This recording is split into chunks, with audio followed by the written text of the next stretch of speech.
Are you ready? You guys ready? Well. Everybody, Teresa, you okay? Yes. All right. I will call the meeting of the June 5th Administrative Services Committee to order. It's 8:30 in the morning. For roll call, Teresa. Here. Pat. Here. Terry. Here. Pam. Here. I'm here. Eric's online. Here. Yeah, I know that. I'll make a motion. I'll second the motion to allow him to participate electronically. All those in favor of letting Eric in the meeting? Aye. Welcome aboard, Eric. Nice to see you. Can I have minutes approved for May 8th? Can I have a motion to approve the minutes? Motion made. Made by Teresa. Is there a second? By Matt. Any changes or corrections to Administrative Services Public Meeting of May 8th minutes? Not seeing any. All those in favor say aye. Aye. Any opposed? Hey, Eric, I don't know if you voted or not, but if you want to vote and you approve the minutes, let us know. Yeah. Okay. Sorry. Yes, please. Public comment. I know that there's one. Come on up. We have one. Any others? Last call? I was kind of excited about signing up for public comment. It's a different approach.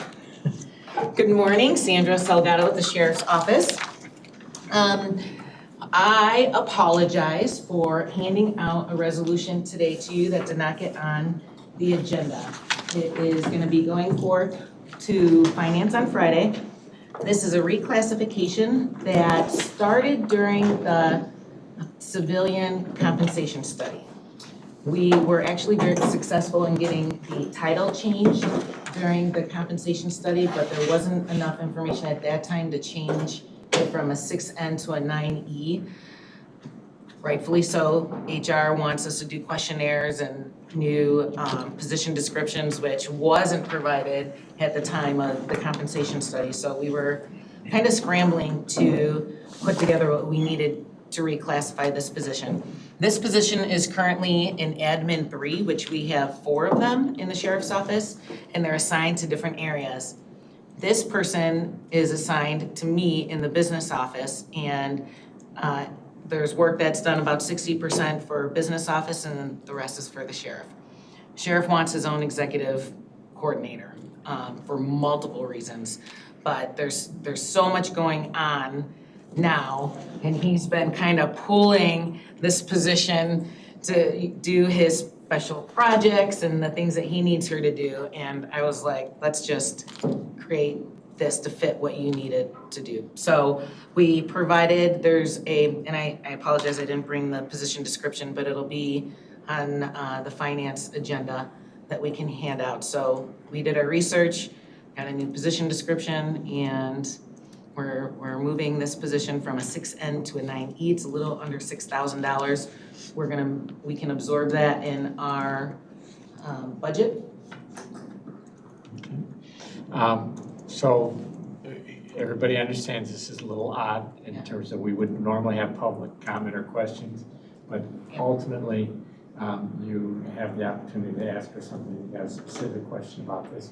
We cannot vote on this because it is not on our agenda. It wasn't posted 48 hours in advance and those kind of things.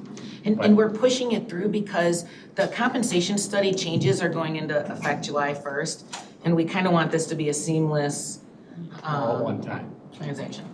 Okay. I just appreciate the fact that you, as you did in law and government, lots of things move quickly and you can't always time it according to our meetings. I just appreciate the information that you're giving to all the committees, so thank you very much. Yeah.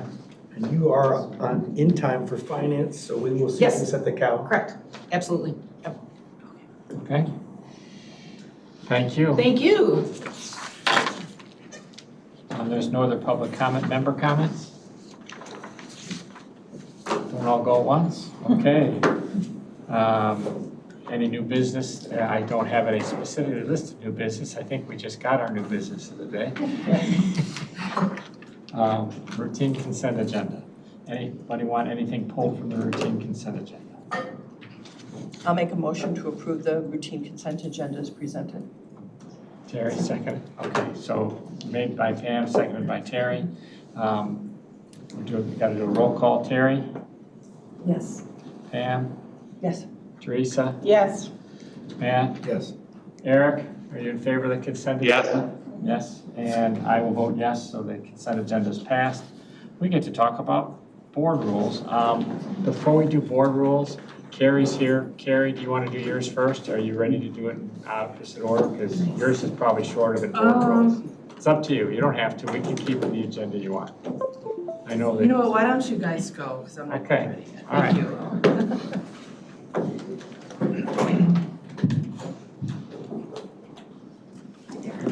Okay, Scott. Which one is it, Pat? 2024 board rules.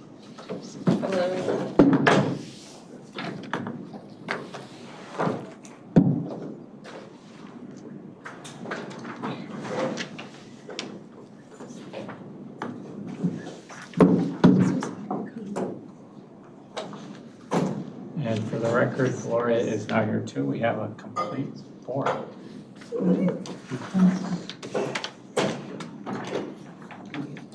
My internet is slow today.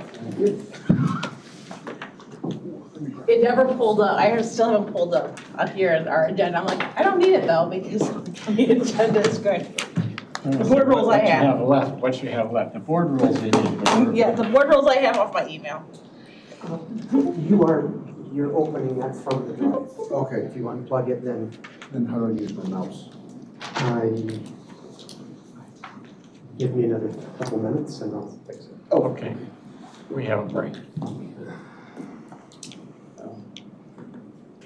I just, Anybody want to do anything? as far as Greg is loading this up, I should say, Terry had sent an email last night, which I got with some typos and some changes too. Yeah, just typos. Yeah. Those were just typos. So, And but- my questions will go into the discussion today. Wonderful. So I had three. But so we'll make sure we touch on those as well, though.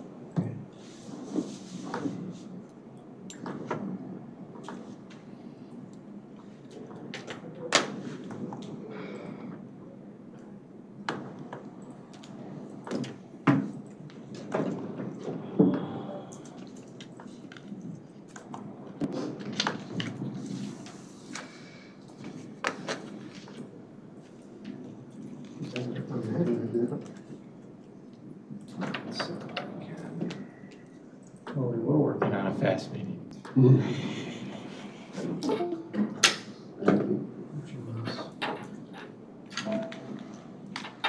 I was putting the hacked one in, it's all gonna crash. Don't say that. It's all just a matter of time. It's gonna happen to all of us. Not me, this is the only computer I have.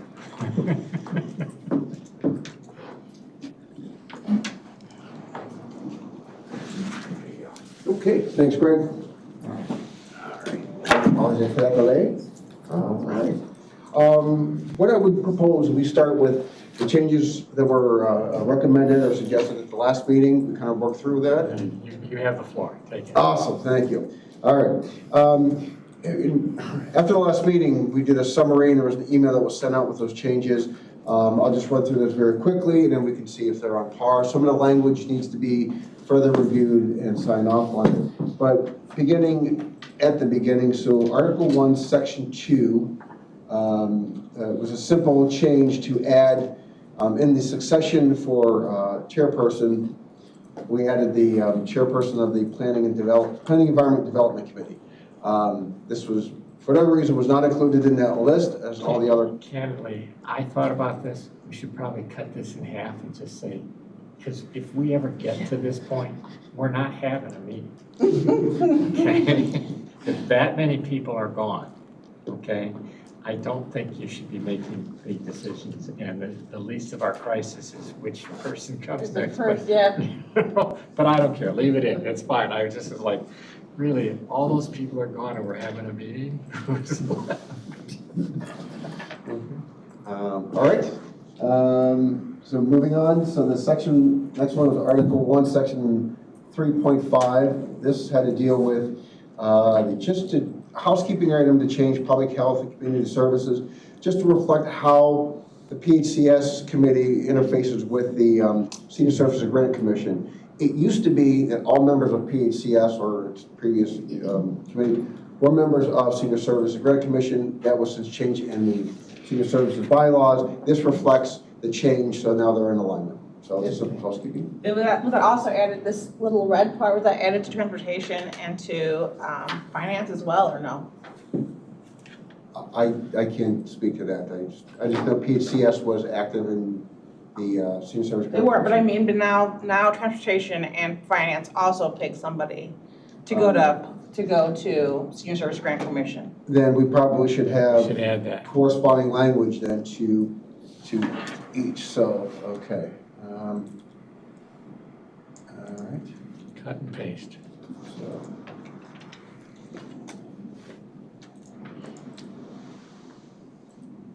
I'm just gonna put that there. And I'm sorry, Teresa, what's your? And finance. Finance, Right. okay. All right, awesome. And I'll make the change to reflect the committee. Right now it says PHCS, but we'll change that as we go forward, okay? All right, we are moving along. Okay, so make a note here.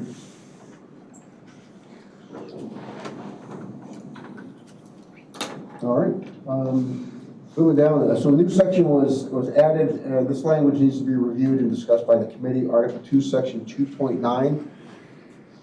As we get down here, so Article 2, Section 2.9. And if I'm scrolling too fast and it's making people nauseous, I apologize. I'll slow it down.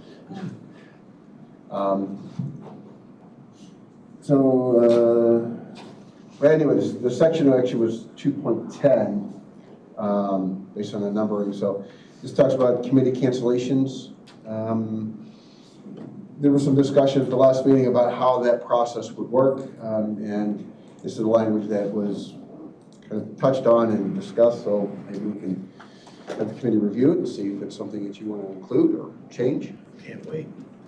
Well, it's only happened once here, but it does happen occasionally. I That was see no Valley reason. High regularly. Huh? Valley High, I would say every other month gets canceled. Nice for you. Well, my belief has always been if there's nothing for us to vote on, we shouldn't be having a meeting. Right. You know, we got other things to do. So, yeah, that's fine with me. And what this does, it just authorizes the county administrator then to cancel that meeting upon conference with the chair, rather than the chair formally canceling it with all the members. Okay? Looks good? All right, moving on, section, Article 2, Section 3.1. This is, the new language was added, just talking about a county board member's obligation to let the chair know in advance if they're intended to be absent from the meeting. Common courtesy. Not so common anymore. It should be. All right. Looks good? Okay, so then, Article 2, Section 4.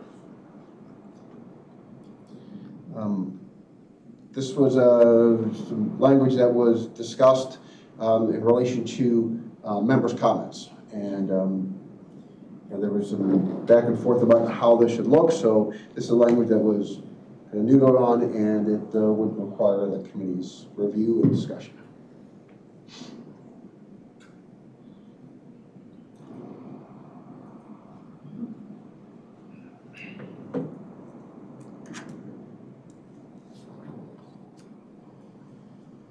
It definitely looks like a sentence written by a committee.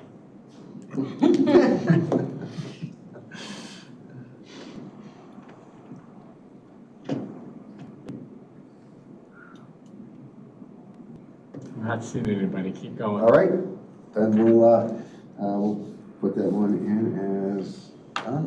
Okay.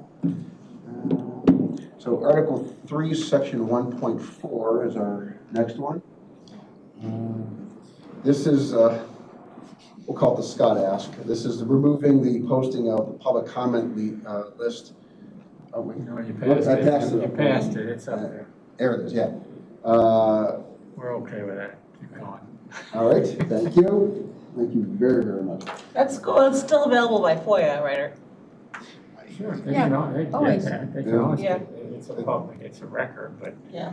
I think it misleads people to think that the order you're gonna be signed Oh, up yeah. is the order you're gonna be called. I don't think that's necessarily the case. That, I really do prefer the board clump things together. So let's talk about this issue and then talk about the next issue. You can't tell the public when they're gonna, Right. what order they arrive in. So. So the next item that was discussed, Article 3, Section 2.3, this is instituting a process by which the board members, as a liaison to other committees, work with them to have some sort of reporting process. Our strategic plan talks about having appointed bodies report regularly, at least on an annual basis, back to their liaison committees. And so this touches on, in the board rules, how that process would work. But being in the board rules, it affects the board members, so more so as the board members who are liaison to committees such as fire protection districts, to work with them and say, how should this report look? When do you want to do it? And kind of be that liaison to that report. So the liaison and the committee or commission head will determine the content of the report and the timing of the report annually? Yeah, so right now, That was my question. it's open-ended Okay. as what that would look like, so I think that would be a fair way to describe it. Okay, good. It doesn't prescribe any format, or whether it's written or oral. I would think that at least every year when their budget comes up, they want to be able to tell us why we're supporting this organization for this portion. I mean, that may be, I don't know that I would have put anything in it, but I have no qualms at all about telling somebody, what'd you do with the money from last year? Well, And I think big on this. I think it's just, again, accountability. If you're appointing someone, if you're responsible for something, there should be information that's provided to the board yearly, annually, just to let them know what's going on and where they're going, and if there's challenges, et cetera. I think that was, so it's open-ended because it'll look different depending upon who it is and what the liaison is, right? Each kind of special activity is a little different. And what the So- committee, what that entity is that you're Exactly, liaison to. exactly. They So have I different- think it was just, again, I've noted that lots of times entities come before the board and everybody says, where have you been for the last? So if we require it on an annual basis, I think that there's just a better communication. Oh, are you still meeting? Exactly. and I think a really good example at last Tuesday at the Law Government Liquor Committee meeting, the Kennery Township Fire Protection District had a great presentation and update on what they did. So very formal, it was very well done, but that could be an example of how other fire protections could do it or other agencies. But once again, it's whatever the liaison feels would be important for the committee to know. I think that's why the liaison did that interface. So language is good? All right.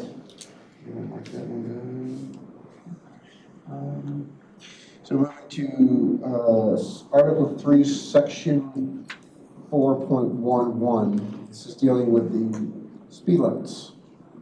Do we label this the Michael's Scala?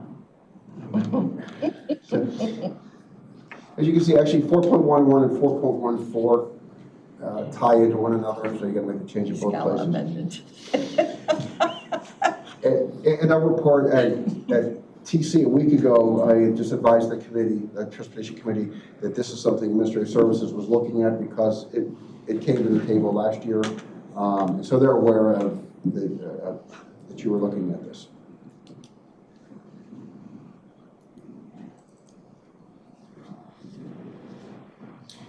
And if you recall, when we discussed it last month, we had 3 alternatives for 4.14. This is what the committee had arrived on.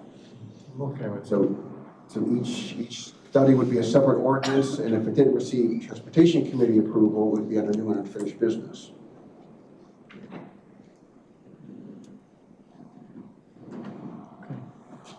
All right. Any other? Okay. So moving on, okay. The next item, section 3, article 4.21.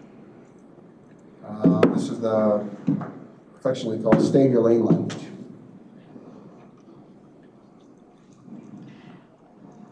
And I wanted to ask for clarification on this because when I think of one of our first orders of business for this board was the defending the Second Amendment. And out of our oath, we all took an oath to uphold the U.S. Constitution. Therefore, that was very appropriate for us to do a resolution in that area. And I want to bring it up specifically to understand an example of where a resolution, I'm not talking about a proclamation, but a resolution has come up that would be germane or not germane to our authority and the scope of our jurisdiction and responsibilities. I want to get to the heart of what this means. Well, I would look at I think there's a difference between a resolution and a proclamation, Correct? okay? Of a resolution, I would expect it to go to a committee. I would expect the committee to debate it, discuss it, and decide whether it should go forward. A proclamation generally goes to the chairman of the county board to say, do you want to proclaim this? And it's not, we can pick on the Second Amendment as an example. That would be up to the chairman of the county board if it was a proclamation. If it's a resolution, it comes to our board and we decide whether or not we want to carry forward with it. It was a resolution. I understand. Okay. This is about This is about resolution. proclamation. It can be either or, right? It can So- be either or, but which way you want to bring it up. And whether the committee wants, the committee can, or a committee, I don't know which committee to even bring it to, actually, maybe legislation, but, because that was a Springfield issue. But ultimately, the reason I want to see this stuff taken care of is that, I don't see any reason why we have 6 proclamations at a meeting. I don't see any reason why we have, 3 pages long on a proclamation. If it's, this isn't the town crier standing at the street corner. And I think it's, in many instances, way outside the board's, there just isn't any reason that I see. If it's a proclamation and you can't get pretty much unanimous vote on it, you probably shouldn't have a proclamation. If it's that controversial. And, and yet we've got a history of them that have gone on. I mean, you guys, we just all went through March. That's the reason why we're saying it falls, and it's still, when we're all said and done, the county board chairman has an agenda. He can decide, or she can decide, what goes on that agenda. So proclamations, that's the gatekeeper for proclamations. So when I was reading in the rules, proclamations do not require a vote. So there's a difference between a resolution and a proclamation. And I just want to make sure, I agree with you 100%. I just want to make sure that we have our language and understanding correct.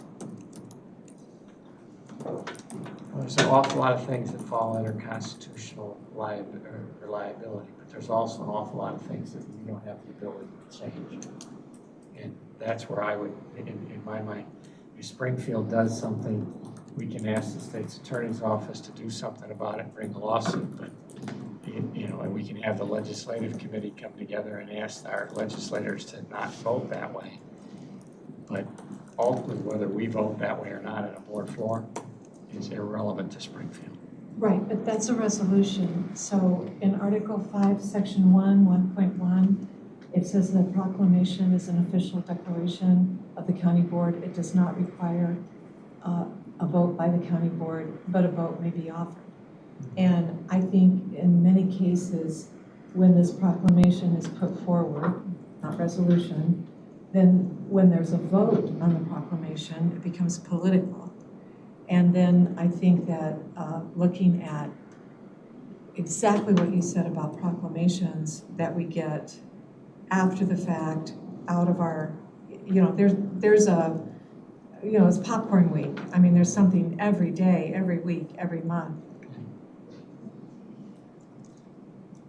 I guess Pat wants to talk. I was just gonna say, I think that we might be reading it wrong.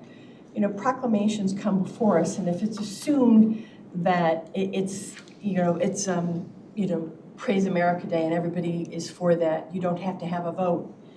If it's a position of the board, and it may become, for whatever reason, controversial, be it political, be it ideology, whatever, you gotta take a vote, because we're saying it's a position of the board.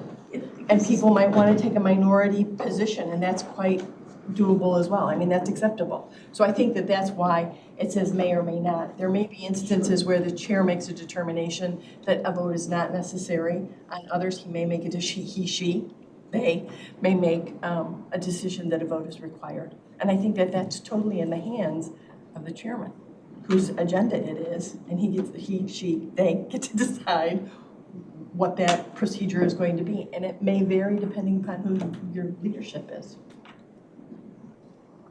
Right, Lori. Yeah, I agree with what you said, Kim. I do think it's the chair's prerogative to bring it forward. And sometimes we have been voting on proclamations, so if they don't require a vote, then perhaps we shouldn't be doing that and leave it up to the chair to bring it forth. Because, okay, we have 11 federal holidays. MLK is one of them, and Juneteenth is the last federal holiday. So I don't think that that's popcorn or ice cream week. Those are very serious federal holidays.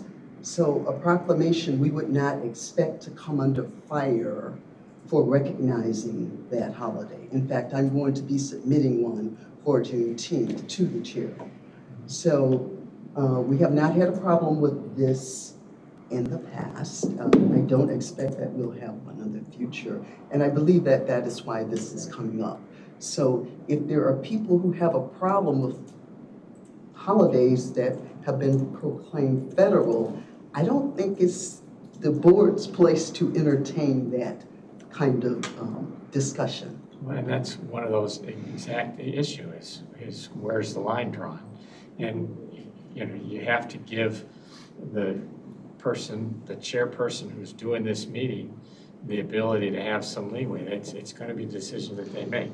I'm not picking on Juneteenth. No, I mentioned it because I know that we have two that are coming up in June. We do have some months that have more proclamations, the summer months sometimes, but.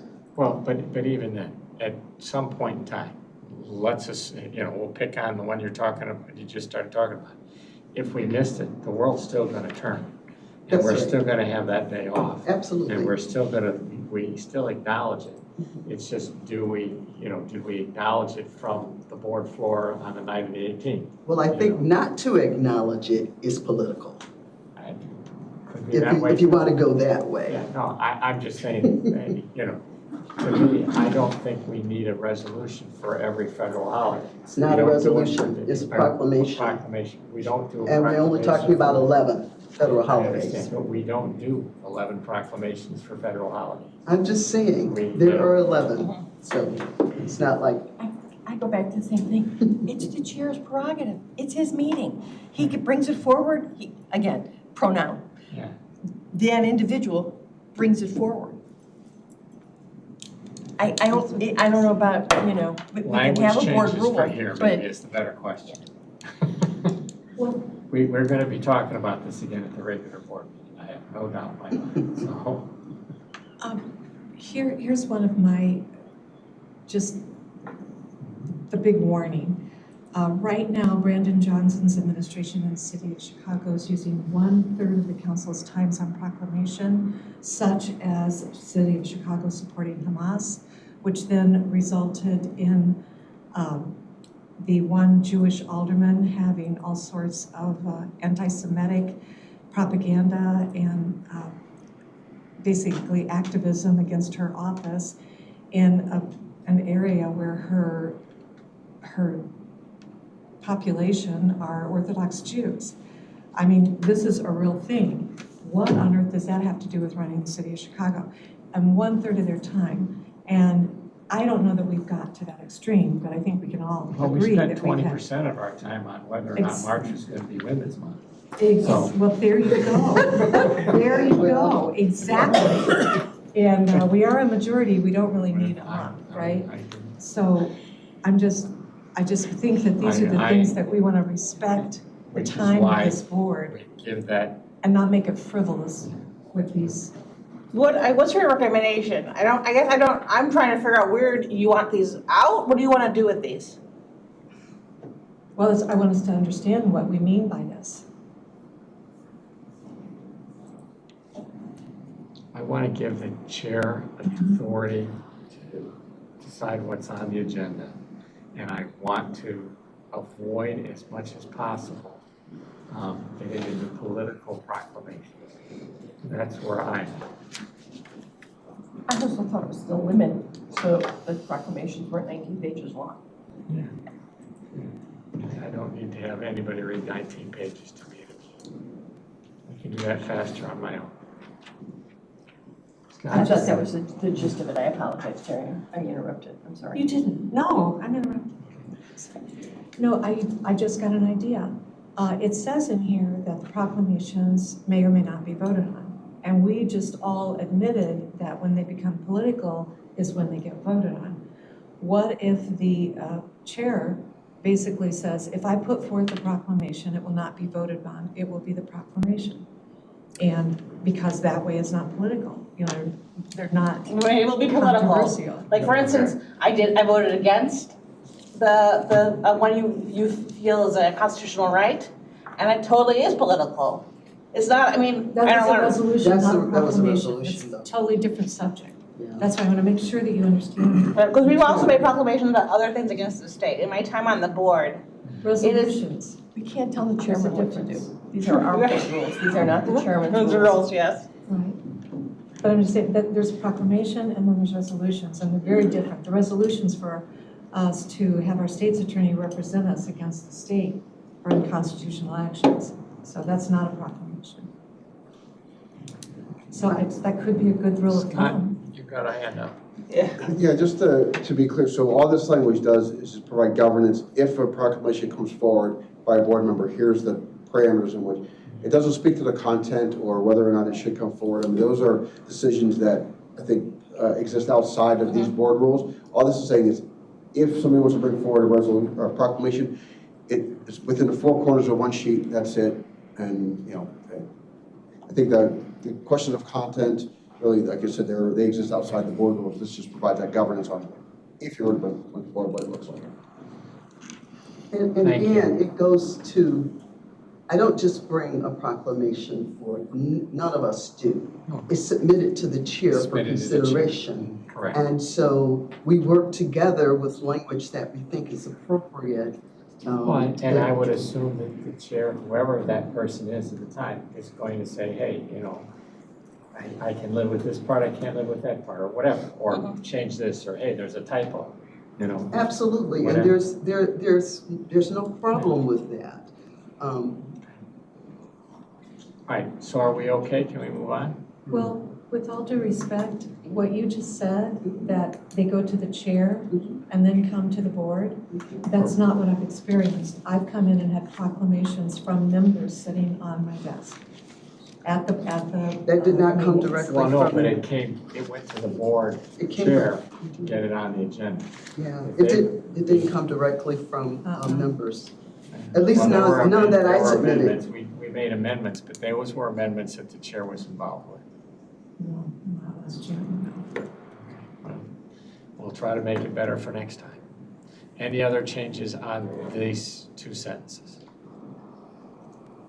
Let's go forward. Okay. The final, what's going on there? Final change that was discussed, and this language needs to be reviewed, is Article 4, Section 1.1. I'm sorry, 1.10, 1.10. So it's a new language regarding communications during a meeting. Case in point, I'm looking at the copy of the draft, and then I'm looking at notes that I sent back to myself in email so that I would have them handy today. So with technology, I think we have to be very careful because it's not uncommon at all.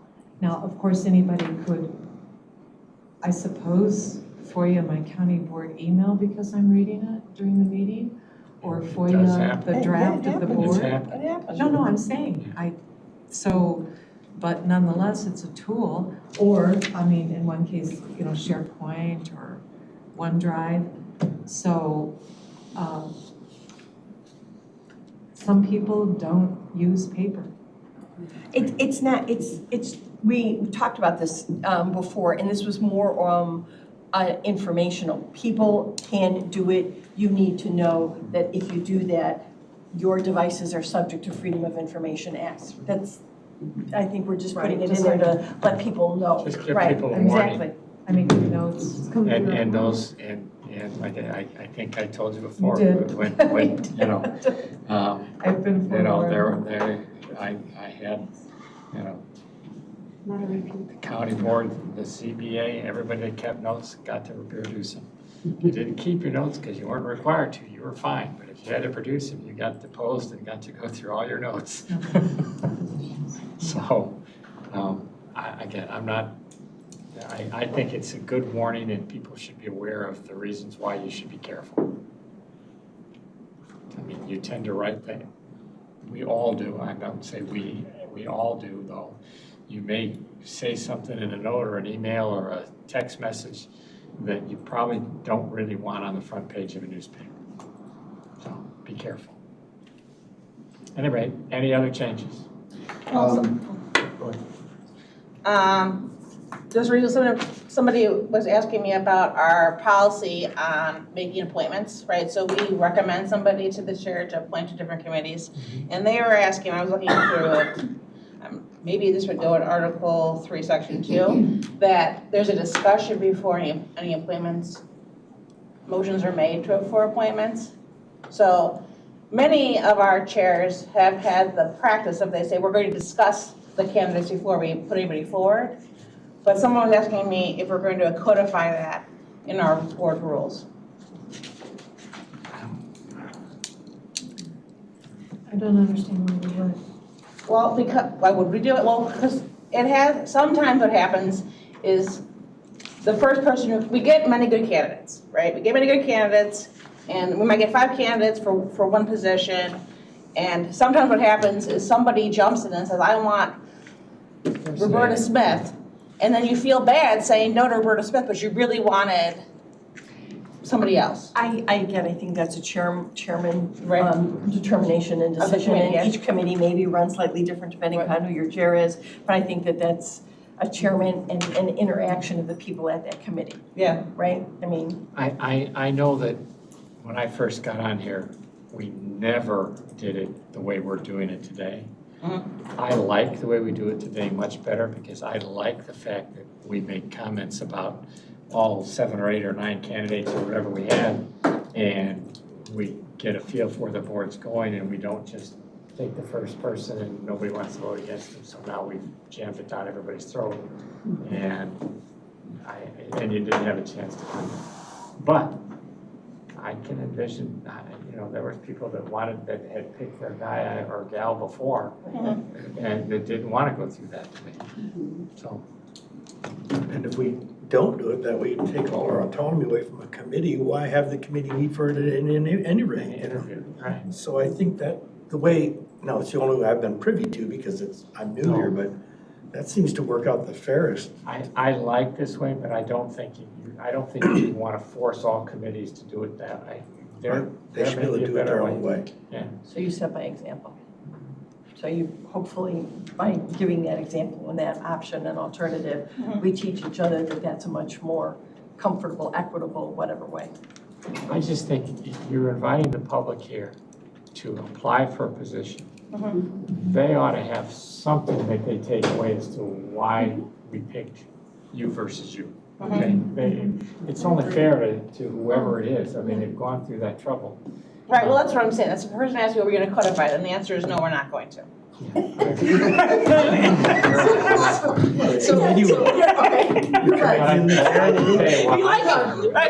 like that process, but we're not interested in putting it into the board rules. So this comes up in administrative services quite a bit. And not just the way in which it's conducted, but, you know, being in HR, I always have a little discomfort when that first person is before the board and before the committee and answering our questions, and they're invited to stay on, and the second person is invited to stay on. And so the third person could be watching this, you know, in the hallway, so would have the benefit of the first two, but that first person does not. So it's, you know, that's kind of awkward also. And we had a situation in administrative services where normally we would be following, let's have some discussion about the candidates, and then we would basically kind of decide who we were going to put forth. We had 3 people applying for 2 positions. You meant public health. I'm sorry. You said administrative services. You meant public health. When did that happen? It was public health. And again, all 3 good candidates, but there was a little bit of dissension about, you know, how we were going to do that. Yeah. Should we discuss this, or someone made a motion very quickly to nominate one person. So I like the discussion part of it, and normally that's what happened, but it didn't quite happen like that. But I think we were all pleased with the process. Like I said, that is something that has changed gradually. I'd love to say I sat back and thought about this and thought this was the way to do things. We had, I just watched it change over time. And because I do remember at the beginning, it was absolutely P&D. It was just P&D, then it wasn't PED. They would be always the ones that would do who was going to be on the conservation district. And so, you know, and we're so used to doing it that they would have their person slated before you'd finish. And it just seemed unfair to me to not give any feedback to somebody. It's like, you know, you might have the best person ever, and somebody had already decided against them before they got it. So I'd love to be able to do quiet interviews and not let the world see, so that the others got to not see how the board reacted to somebody. I don't know how you can do that. Yeah, we don't have the time for that, but if we have the discussion like what we You're right, it's also public, it's online. We can't do it. And yes, there is an advantage to going, you know, towards the end or I mean, the first part is everybody's fresh. By the time you get to candidate number 7 on a one-person thing, it's, you know, glazed over. Yeah, but I do think, if I was applying for a job here or to do some board thing, I'd absolutely be watching the first 2 or 3 sets of questions. And you know, if I did do it the first time, I sure would the second time. But anyway, any other changes or corrections? I just want to run through, Terry had several typos, if I could just run through those. I think that was a very thorough read, I appreciate it. Thank you. Come on, we're not going to use carbon copy anymore? I mean, these are your board rules, if you won't carbon copy, there you go. I want to see where you get that onion skin paper and get somebody to type on it. Yeah, the carbon copy, onion skin paper, jeez. Well, I'll just run through very quickly. Medical transport. If they're just typos. I was fine with the proposal. I saw them. I don't know if everybody saw them, but they are truly typos. Yeah, they are truly typos. Well, except for, this one, this is going to the Administrative Services Committee. And this language is included in here. I'm going to call it legacy language, but there were resolutions that empowered the then Management Services Committee to do certain things. And if that no longer exists, so then that authority that was vested with Management Services Committee, by theory, doesn't exist anymore. What this did is said if there's any legacy language in old resolutions that reference Management Services Committee, it now extends to the future successor. Okay. And so that's why that was, I would leave it because I don't know what will come up, but they needs to go someplace. yeah. I never thought of the resolutions, so. Yeah. That's, I think that's really the only one of significance. I recommend we keep that one in. The other ones, unless you want carbon copy, I think they're all pretty straightforward, and I appreciate that very thoroughly. All right, can we get a motion to send this forward? I make a motion. By Gloria, seconded by Matt. Any other comments or corrections or changes? Eric, are you still with us? Did you have anything that you wanted to add before we go to a vote? I'm still with you, and there was just only one thing. I was wondering if under the ethics section, or the miscellaneous section, or whatever other section you might want to include it, we would think about maybe the ability of the board to remove a member in certain circumstances. I thought that was it. And No, you can't move, nobody can be removed. I don't know that we have authority to remove a member. Voted by the Yes. public. I That don't was know how in that can chairs. happen. No, they're elected officials. You can remove from committee, but I don't think you can remove Yeah, it from was board. committees, chairs and vice chairs and such. Who'd you have in mind, Eric? And Is that you like wanting us to get rid of you, Eric, or what? well, the something I had in mind is like, as you know, it's happened fairly recently. Like, if a board member is, say, charged with a felony, you know, by 2/3 vote or 3/4 vote or whatever we want to set that threshold at, we're able to remove people. From what, the board? Yes. You can't, You can't. you can't, we don't have the authority to do that. Yeah, that's. If you Legally. want, you gotta go to someplace else to do that. And what you're referencing was investigated, and that was the answer that we were given, Yeah, Okay. okay? Yeah. yeah, we Okay. weren't allowed to remove somebody in those things. Eric, were you referring to a committee or the county board? County board. Can't do it. Oh, yeah, sorry, we can't. Okay. Well, then nothing else. All right, in that case, we ready to go to vote? All right, Gloria, yes or no? Yes. Teresa, Yes. Matt, Yes. Terry, yes, Pam, Yes. Eric, Yes. and I'll vote yes. We can move this on to the board. There is a process to move this onto the board. Oh, I know, it's 30 days. Oh. It's, yeah, we're just saying, start that, go. All right. So you do what we're saying, Scott. You do. And the motion should. Direction received. So is the procedure that the new boardrooms are circulated to, No, it goes to our board, and the new board, it'll start, so it's usually when the new board sits, and then we can decide what day it starts, but okay, the idea being that it's ready in place for the next group. I see, In okay. December. So we can play by the old rules then? Well, you can make that change. I've highlighted the language on the screen. The board is required to give them 14 days prior notice before this can be acted upon, which means we won't, You won't get this till. you won't make the June meeting, July but you anyway. can make the July meeting. That's okay. Okay. And then does the entire board vote on Yes. this? Yes. Okay, I thought so, I just wanted to be clear. All right. And then, you always got that up there, the line underneath that, remember, you can always suspend it by a 2/3 vote. All right, any rule may be suspended by a favorable 2/3 vote of the majority of the county Big board thing members. there is any. Any, yeah. So you can suspend the whole book. If you get 14 people to go along with your, no, actually 2/3 is only 12. Okay, that gets us to Carrie.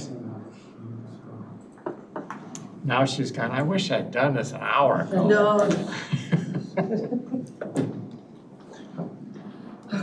Thank you, Scott, for all the work you did. I I'm appreciate gonna it. see that as, this date though.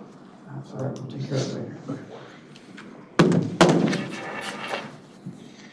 I warmed them up for you, so there. Well, I feel like most of them already have heard the. I was gonna say, how many I think have already everyone but heard this? Terry. No, this was my first go at it. All right. Oh, Terry, okay, so So Terry, you share your screen? I think this is my third. It's good. Yeah, Terry, I learned something new, a little bit different. It's good to have it. Glad we're catching it. We're all gonna need it. Don't sit on pine cones, this is nice for me. Right there. And there you go. Okay, Yeah. all right. So as we're wrapping up audit, as some of you have heard already, we're starting to look forward to the budget process.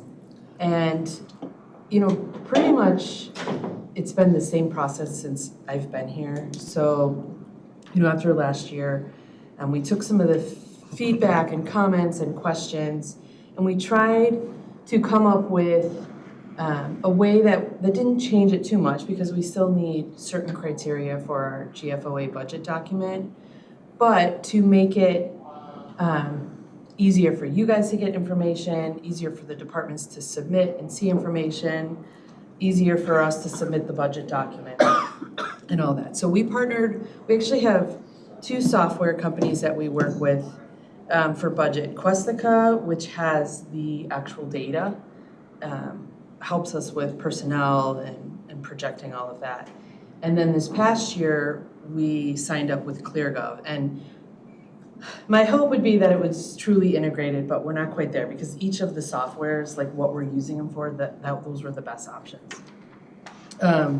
So ClearGov is kind of the non-financial piece, and I'll show you here in a second. So if you're at home, and this was some of the feedback that I got after this last budget process was, like some of the board members weren't even sure where to go, like when they were at home looking at stuff, trying to think of questions. So I will set up a link. So if you just go to the finance department, under budgets, once we open up the budget process, I will have a link in here that says like 2025 draft budget. So you can just click on that. But that link will take you into the Questica transparency portal. It's called Open Book, where I created a spotlight for the draft budget. So I just talked a little bit about, why we're doing it, what's required for GFOA, some of the stuff we talked about in the budget policy regarding services and functions of the department, kind of making that our focus this year. And then down here, I have a link to ClearGov. So you can click on this, and actually, I really like ClearGov a lot. So for the draft budget, we just have the departments. But if you go in and you ever want to look at the 2024 budget that we submitted to GFOA, you can see all the links for everything. And as I was telling you guys yesterday, that our budget document, I think, is over 400 pages. So for the average reader to try to navigate that, I think is just really hard. And so in order to make this really good information easier to find, a lot of people have, I think, just 1 or 2 things they're trying to find. So this ClearGov format is much easier. You can just hover over what you want. And then, we can see here like all the departments. So this is the way it's gonna look. And so we will have the departments entering their information. And then when it comes forward to committee, we will print it out from here. So it'll still be in your packets as normal. But we're also gonna provide a link. So you can always come back in here and look at it. So we're gonna ask the departments to update kind of what they do. A lot of them, like how they were created, and that isn't really gonna change, but just a review.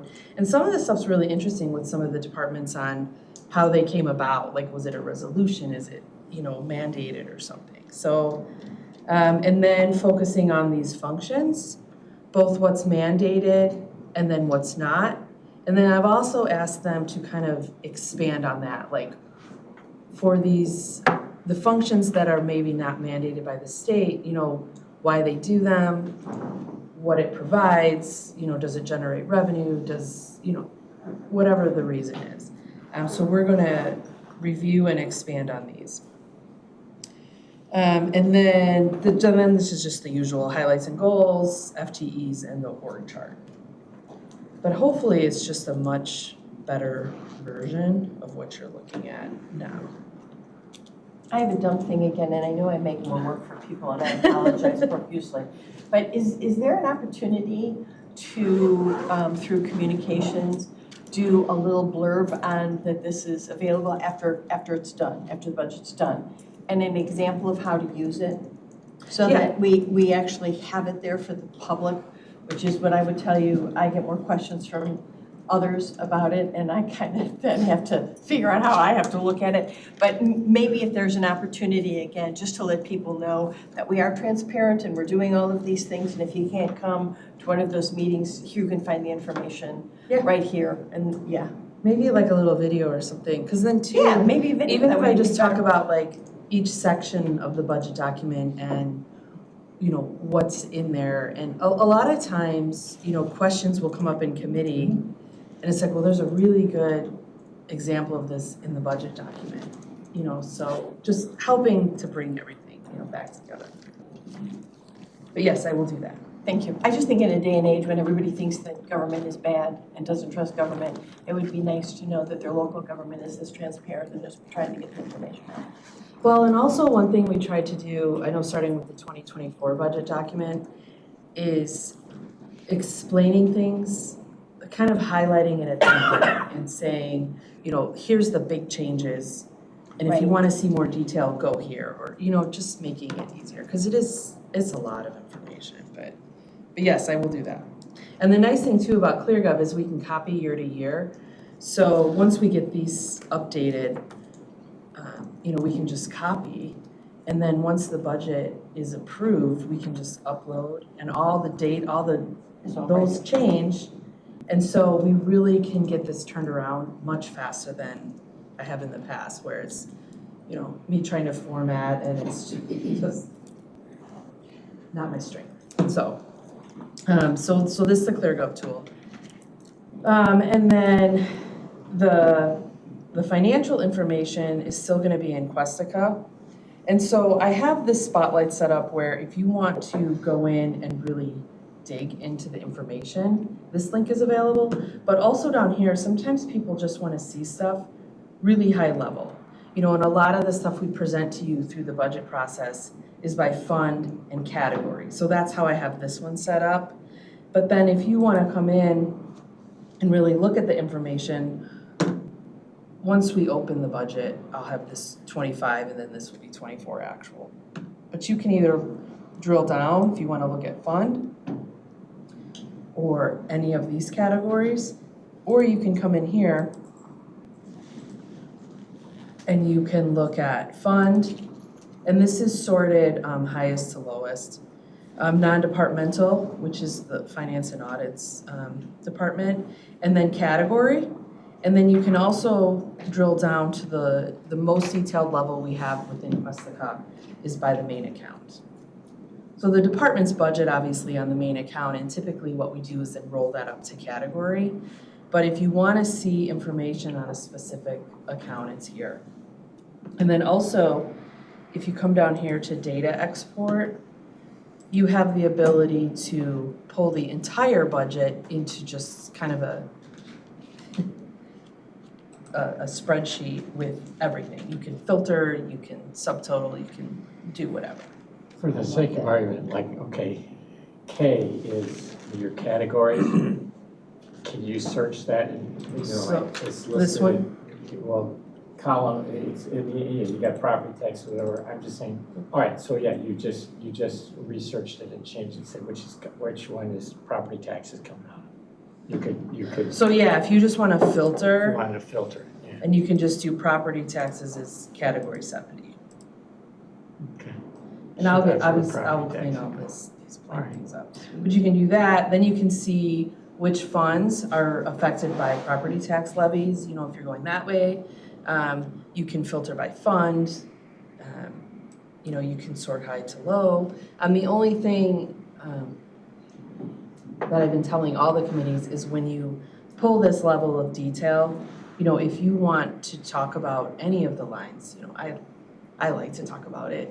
But We're glad you do.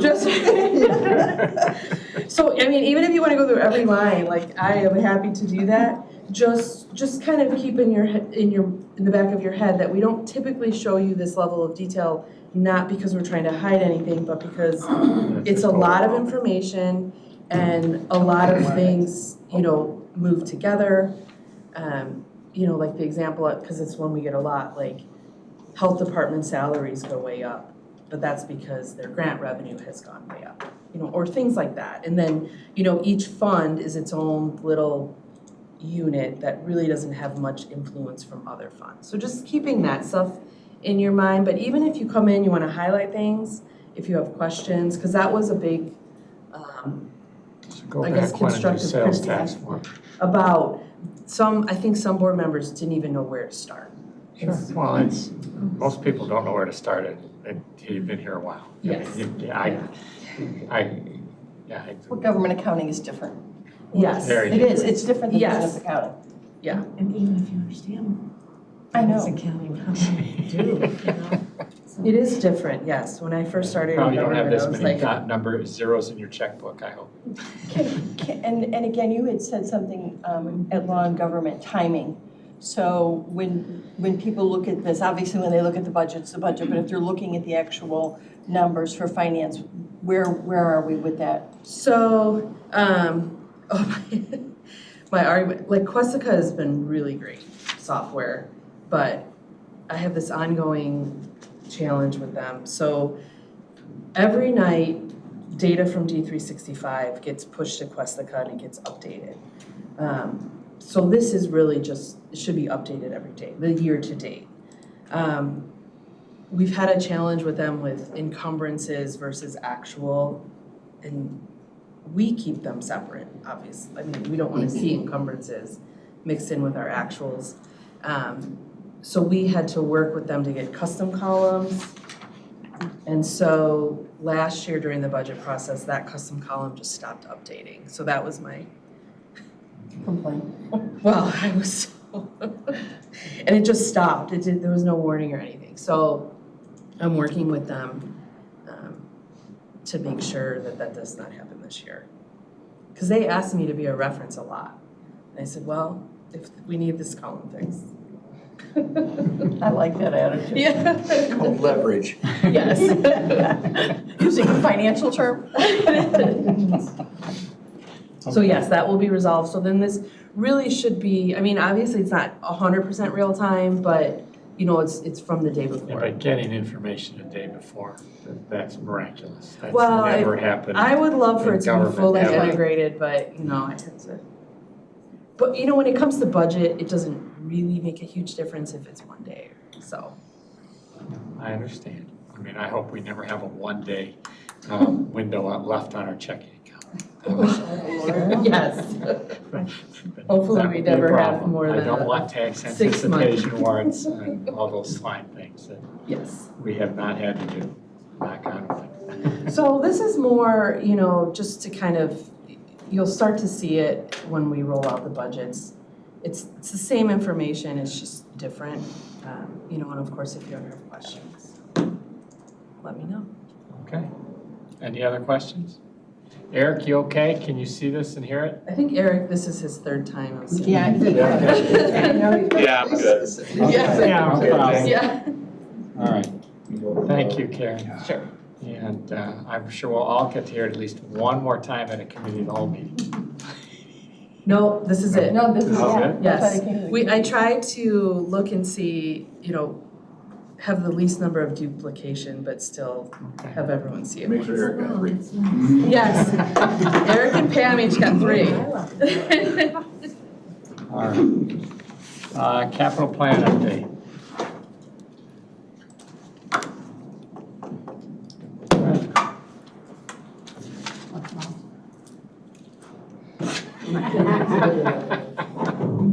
Hello. Hi. Tom is off today, so I'm going to fill in for Tom. I'm Lindsay Osborne, and I'm the facilities coordinator. We'll talk about some of these projects we got going on. So we'll talk about the Crystal Lake Public Health one that's using the ARPA funds. That one is a 2024 engineering design and then a 2025 build. We had our first kickoff meeting and that went pretty well. We've had a few Zoom meetings back and forth with the preliminary, this is our plan. The health department has agreed on a plan, so now we're gonna start the design and get those bid documents going. We're hoping for a August, September, where we're in front of you guys for approvals and then contracts, probably about November, and then start build next year. Go ahead, Pam. Oh, I love myself. Because I asked it as public health because it was brought up at the last county board member. Do you know during those designs and that discussion, there was some concern about designing a drive-through for animals and humans, or one that could accommodate both? Do you know if any of those conversations included that discussion and consideration? Yes, so we had some lengthy discussions about that. And Thank you. The current plan that's been approved is showing just a drive-through for the people. Okay. Just to keep within our budget constraints and all that, we had to lose the other one. So that drive-through is just for people now. Thank you. Yep. Appreciate that. Yep. Coroner suite and the lab renovations. We had our kickoff meeting for that a few weeks ago. That one has a December bidding for that and a 2025 build. This afternoon, we're going to meet with mechanical and electrical engineers just to confirm that what we think is as built right now will work with the concept that they've come up with. So we're finishing up the plans for that as well. The administration parking lot and design and build. 2024 will be the plans and specs. 2025 will be the build. You guys in May approved that engineering, so this summer we'll work with that engineer to come up with the plans for incorporating, I think we're just doing infrastructure right now for the EV. And then there'll be a 2025 build and 2026. It's going to be a phased project. The administration rooftop equipment replacement, that went in front of you guys last month. So we've got the equipment approved to be pre-purchased. We are currently working with administration on the EECBG grant application. So that's in process right now. So hopefully we can get some funds to use against this pre-purchase. Mechanical installation bidding will occur in October, November, and that equipment will go in place next year, 2025. And then obviously the Valley High is moving along. I think Tom reported last month that they've got the ceiling grid going in. We also have the millwork going in, so that nurses call station, that millwork is almost all in place. The windows are due in any day now, we're being told, so we'll have the windows in there. Tom Anarella and purchasing put out the furniture contract last week, so that's being purchased. And this one has the project has tracked very nicely, so it's moving right along. Thanks. Questions? Yes, I have one question. Thank you for that report. It was very nice. You just used an acronym. I just wondered what that was. EECBC? That's the Energy Efficiency Conservation Block Grant. Get more efficient furnaces. Yep, exactly. And pay us to do it. Yeah. Okay. Thank you. Okay, thank you. HR for the final time.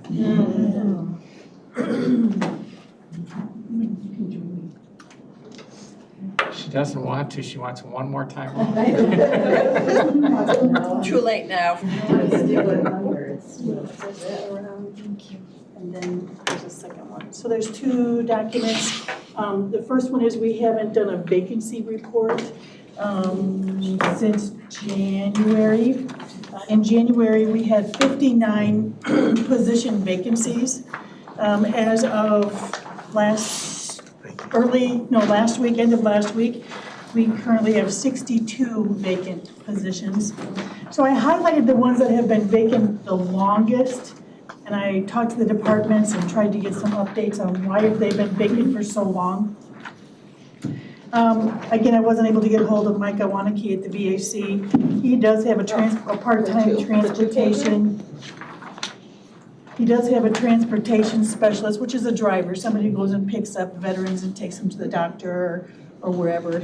That one's been vacant for 18 months. Does that require a special license? I don't believe so. I just wondered if maybe that was the problem. There are two positions in the sheriff's department, and you'll see it says reclassification request to come. One of them has been vacant for 25 months. That's a long time. They're going to be asking in the near future to reclassify both that admin specialist and that correction sergeant into something to help support operations at the new facility. So look forward to seeing that come. If we go down to Say the new facility, the regional training center? correct. Yeah. The regional training center. That, for all practical purposes, that's happening now. We'll have a correcting sergeant down there who's kind of the day-to-day manager of the facility, so that would be more of an administrative cleanup. Yep, I think the other one might be a FOIA person because they have so many FOIAs. If we go down to animal control, there's been a position open for 11 months, but they're waiting until the last round of people who have been hired are completed with training. It's just too hard to train people at different levels. Valley High, again, a lot of their positions are kind of being held until the memory care unit opens. And that's, let's see, the only one left is DOT. Their transportation planning manager position has been open for 18 months. We've had a hard time trying to fill that one. They are working on the job description and making sure that they've got the description right and we've got it graded right. So they're kind of on hold and relooking at that job description and what do they really need. So actually thinking about kind of reducing some of those requirements. Possibly. We'll take anything kind of. Yeah. Whether you're trying planner 1, planner 2, planner 3. So again, that one might be a reclassification that comes through. Any questions? It's pretty self-explanatory. Our numbers are kind of hovering right around 60. Again, a couple years ago, they were hovering around 100. So I think one of the questions that was asked before was, did the compensation study help? And yes, the compensation studies do help. It keeps us up with the market and people don't leave. So there's no questions. The other thing I wanted to do is, I know that during the budget process, we've been asked to keep our reports a little bit shorter. But before I go, I just wanted to be sure that this committee really understands everything that Suzanne's going to be working on. There's a lot that happens in the HR office. So this is kind of and I sat there and I'm like, oh, I forgot this one. Oh, I forgot. So there's scratches on here and it may grow. Because this was kind of a brainstorming, just real quick, just so that we keep you up to date. So right now we have 3 medical insurance plans, an HMO, a PPO, and a high deductible PPO. We have an HSA, which is a health savings account where the county contributes, $1,250 for single and $2,500. That should be HSA, not HAS, for family. Your computer automatically It automatically does that. Yes, it used to do that to me. We have an FSA spending account, so we have to manage both of those. They're through third-party vendors, and it's a lot of work to kind of manage those. We have 1 prescription insurance company, that's Express Scripts. We have 2 dental insurance plans, a basic and a higher level select. Vision, again, we've got kind of a basic and a higher level. Again, a lot of the higher level things have been added over the years as we survey employees and they're like, I need something more. I need something more. So those are things that have been added. We have 2 life insurance policies, specifically one is Nespers, that's the $16 a month one that declines as you get older, and Securian, where you can buy up to add your family members if you want to. Also, IMRF has a death benefit in it also. We have one accident insurance plan that we manage for employees who want to use that. We are one of, it's now like 182 members of the Intergovernmental Personal Benefits Cooperative. So it's all of these governmental units from around the state of Illinois. I've been sitting on the executive committee for the last 4 years. My term is up in June. Suzanne has been appointed to the operations committee where a lot of the work actually happens. It gets forwarded on to the executive committee. So we do have, we are still involved in the leadership of the IPBC. We are the second largest entity within the IPBC. Lake County is the largest. There are a couple more counties that are about to come on to the process, but still we're bigger than them. We do manage Americans with disabilities when people are asking for an ADA accommodation. We manage FMLA, but we use a third-party administrator. And that was a big discussion a couple years ago to outsource that. And this committee really said, we still want you to be hands-on. Even though the third-party administrator is going to take the liability away from us and make the decisions, we still need you to be there for the employee and the departments to make sure everything's working. We have had a contract with Task now for 4 years. That contract is going to be up on 4/25. So we are doing our due diligence and starting to look at, is there possibly a better FMLA provider? So you may be seeing something come through, possibly moving our FMLA company to somebody else. There have been some challenges with, they're not the best. So we want to see if there's something out there that would be better serving us and our employees. Cheryl, yes. How long have you had this company? It'll be 4 years. Okay, and it was managed completely by McHenry County? It used to be, before that, it was completely managed, which was kind of dangerous because we were making decisions and people could potentially come back and sue us. But we were making decisions about their medical conditions and looking at medical records, and it was a little hairy. Yeah. So we now have Task who actually does all the direct communications with the employee and the doctors. So we never at this point see medical records, which is better. The employees feel better about that they're not, we don't actually know what their condition is. We know that the doctor said their condition says that they may be off for the next, they will be off for the next 6 weeks. Or they will be off potentially 1 day a month for the next 6 months, or whatever. And that's all you need to know. That's all we need to know. And we Certification. make sure that we work it out and figure out how they're going to stay in a paid status, and does the department know, so we do all that stuff. But Task gets the medical records and makes the decisions. IMRF is, we are required to be a member of the Illinois Municipal Retirement Fund. That is our pension fund. Also within IMRF, we also administer the voluntary additional contributions. People can contribute up to an additional 10% of their paychecks. So we manage that program. IMRF has a disability component. So again, if an employee is off for an extended period of time, we work with them to just see if they want to go on IMRF disability instead of using up all of their benefit time. There is a death benefit. We also work with IMRF to come in and do one-on-one meetings with employees who are getting ready to retire, and we do general trainings. Those are going to be coming up July. So IMRF will be back in the house doing one-on-ones and some general trainings to be sure our employees understand the benefits that they get from IMRF. So financially, we've got nationwide. We have a 457. We have a 457 Roth, and again, we work with Nationwide to come in and do one-on-one meetings with employees and to do general trainings. There's also a 401A, which is for full-time elected officials who are eligible for IMRF but elect not to take IMRF. They can take the 401A, and the county contributes $8,000. We have really built up our wellness program and wellness trainings, and we're really looking at physical health, mental health, financial health, and we also do some drives and support volunteer opportunities. That program has grown tremendously over the last couple of years, and I think the employees really appreciate it and realize that we care.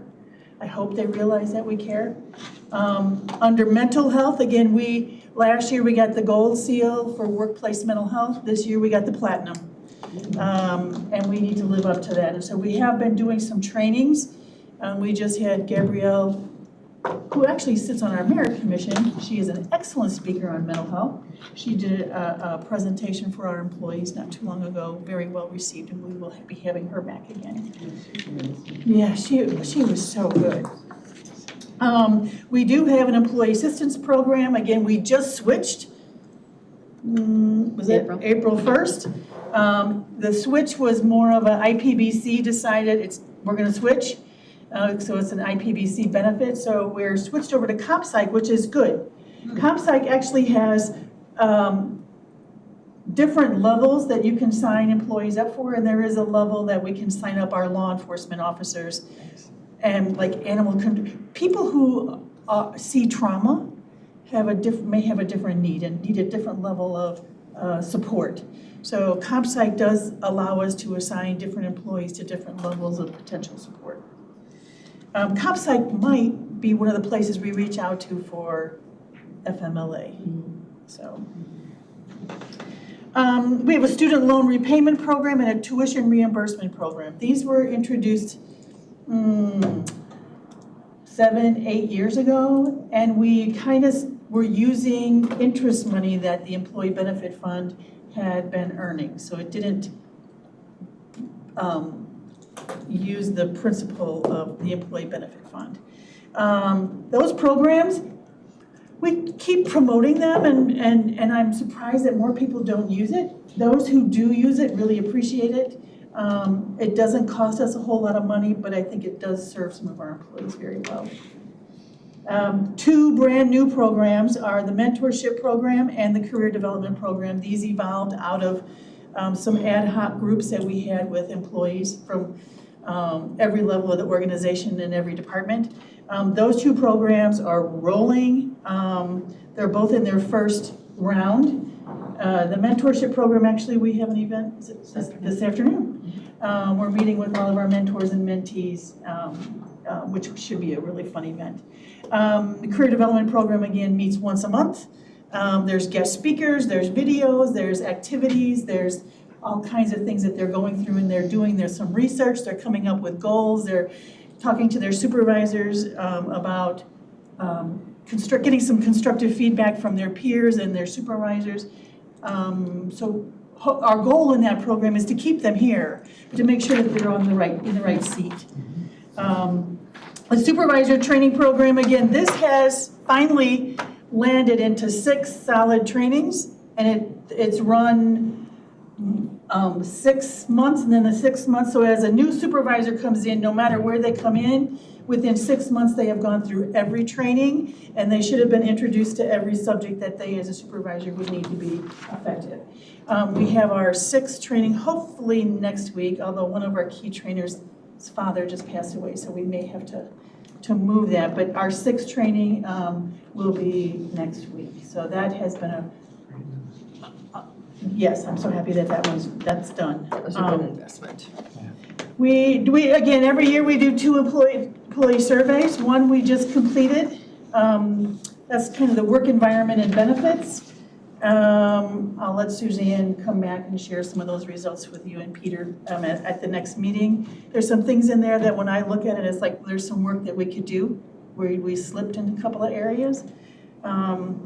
In the fall, we do one where we ask employees to give us some feedback on how's your supervisor doing. And that's one that really helps us go back to our supervisor training and our supervisor programming to make sure that they're doing the right thing. We have an anti-harassment and anti-bullying training. I think this is something that, again, there may be some adjustments to these in the future. I think people have learned that it's D360, no, what is it, Power DMS. They've learned how you can turn it on and then walk away after 15 minutes and then click completed. And they're not watching it. They're not watching it. And the reason I'm saying that is because some of the statistics that I'm seeing in the employee survey means we're slipping and people aren't reading that and understanding what is bullying. So there might be some modifications that we need to talk about workplace bullying.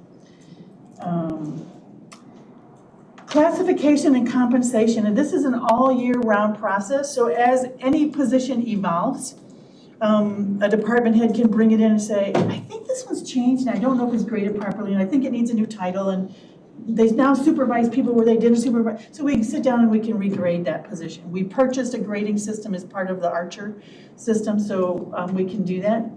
And then by county board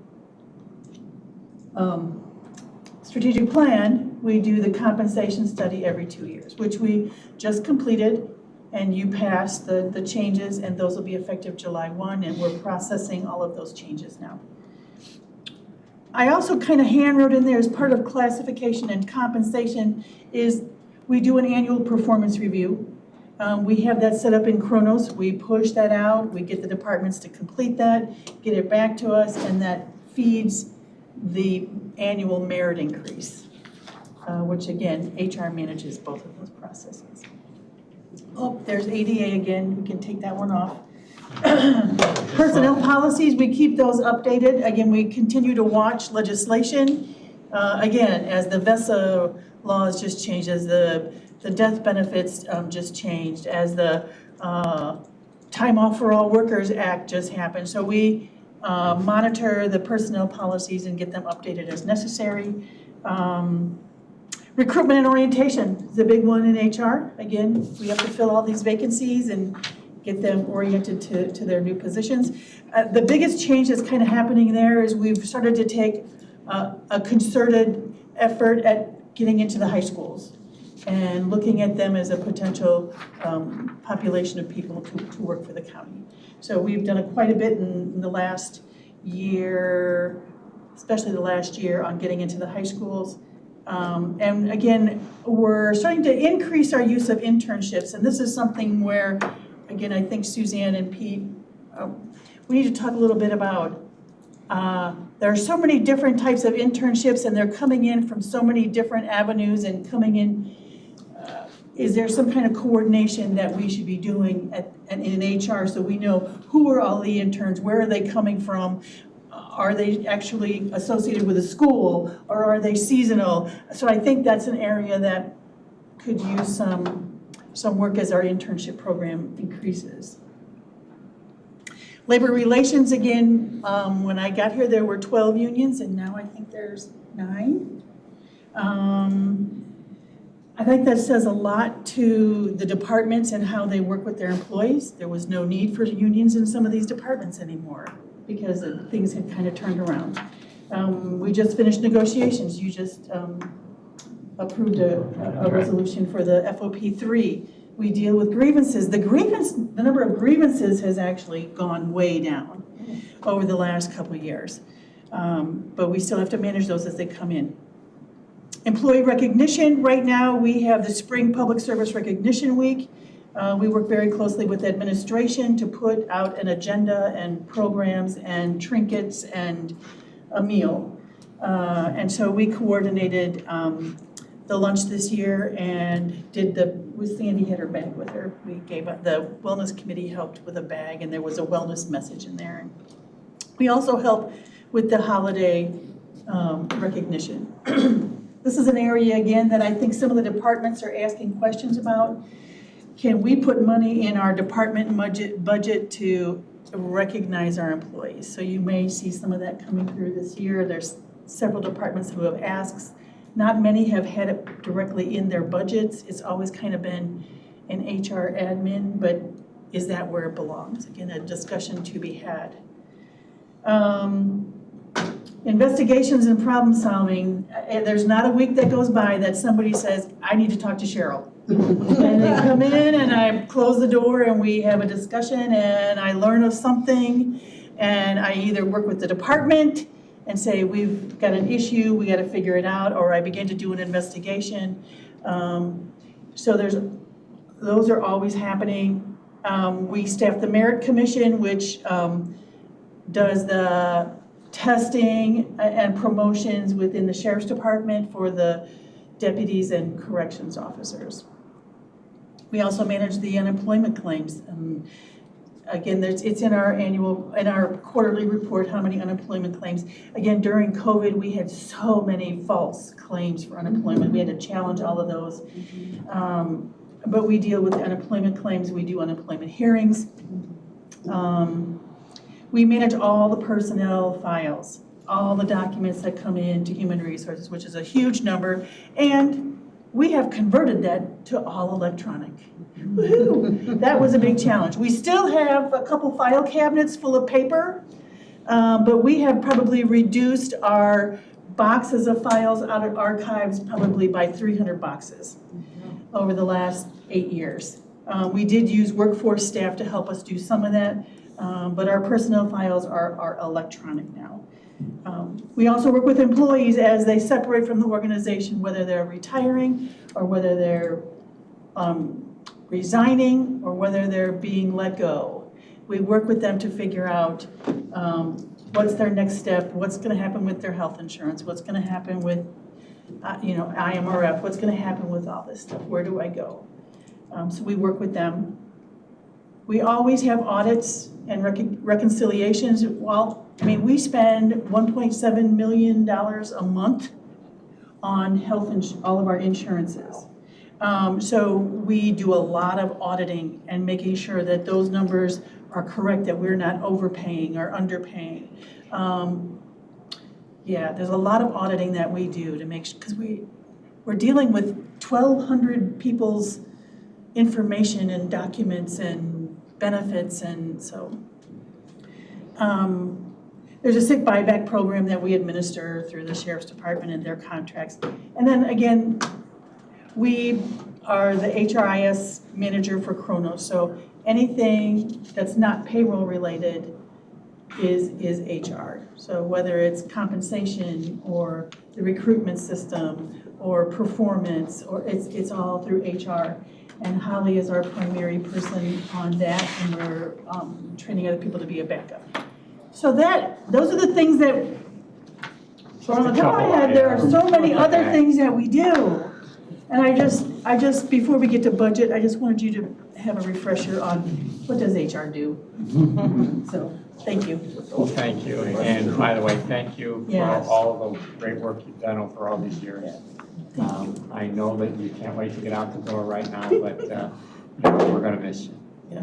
Okay. And Cheryl, I would like to say thank you for welcoming me and just being just incredible, answering all my questions, and I can see from all the recap that you've been busy and you still had time to make time to have conversation when it was needed. Always. So thank you very much. Thank you. Go ahead. Thank you very much. The Queen is dead. The Queen is dead. Long live the Queen. So I would just say, following in Cheryl's footsteps, please feel free to use this committee and share with this committee and communicate with this committee if there's anything that occurs that would be unusual or that you need. I mean, we're here to support you in your efforts as you go forward too. Yes, absolutely. And I just have just one little question, and I don't know if you have the answer to this, but when we changed the salary at Valley High, where we increased the salary for nurses, did it have any impact? Because I noticed there are like 2 vacancies that have been vacant for a long time for our ends. So did our increase make a difference? Because I know it did as far as the agency nurses that we were using, that we were able to see a reduction there in our overall cost. Yes, it helped. Okay. And again, most of the nursing positions that are vacant because they're waiting for that dementia unit to open. I see. So they're kind of hold, and then they'll fill them as soon as the unit construction's done and they fill it. Okay, thank you. Thank you. And welcome aboard. And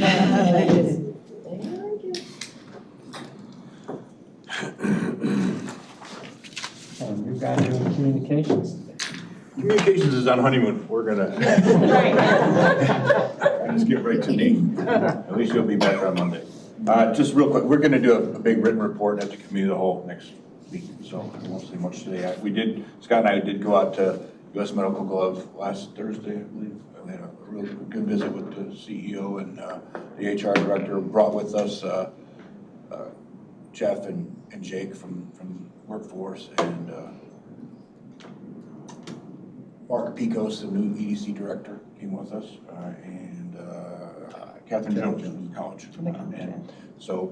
And those two, along with two reps from DCEO. So it was a really good meeting, and just to kind of get the conversations going again about what's going on out there. The reality is they need more people, and there's only so much we can do. They're in a very difficult place to attract labor up there, but it's happening slowly. But they, the first 200 were the easy one, and now it's the next 200 is where they're struggling. But we're trying all hands on deck, to get them some more assistance. They are also struggling with not only labor but power. So I took a call from ComEd a few minutes ago, so I'm going to call those guys back. And there has been a load request put out there, but that's no small task. Just to give you perspective, we did that with Scott Forge, and we had everybody on deck, and it took us 2 years, and that was a collaboration that everybody wanted to see happen. I have no idea what this request is, but it's not easy. It's really just not an easy issue. Last Friday, we hosted the CMAP chairman at a meeting at the regional training facility. It was great. And Cook County president there, the chair of Kane, Lake, Endel, well, they're all there. Well, Will was on, Will County exec was on remote, but everybody was represented. It was a good meeting. Sheriff Tittleman got to welcome everybody. It was nice. We referenced interns. We're going to host a couple interns this summer. One high school student and one college senior. High school student, well, she just graduated. She's going to American. So that was an easy pick for me. But they're gonna start on the 10th and the 17th and the 24th, and we're gonna try and just do like a 6 week. PED had 2 guys in there. 6 week kind of half day program, just get them some experience and get a little help for us. The rest of it will be in writing next week. Questions? Future topics, we have no executive session. Can I have a motion to adjourn?